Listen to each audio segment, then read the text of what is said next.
what it's like to stay in a cave hotel in Cappadocia. Come on, let's go. Our room was located in this little courtyard at the first floor.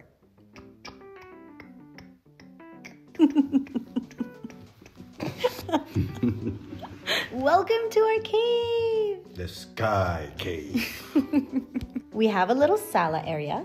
And a little Slater. Touch the walls, touch the walls, touch. Of course you would touch the walls. This room is literally carved out of this volcanic mountain rock. Amazing. Kumanta. Ano tong mga holes sa wall? I don't know. You're the engineer but you don't know. It looks like cheese.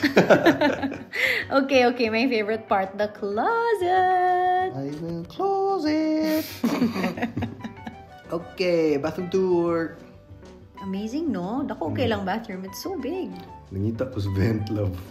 Why? Asa mo nga yung baho? Di mo ko baho. Abi mo.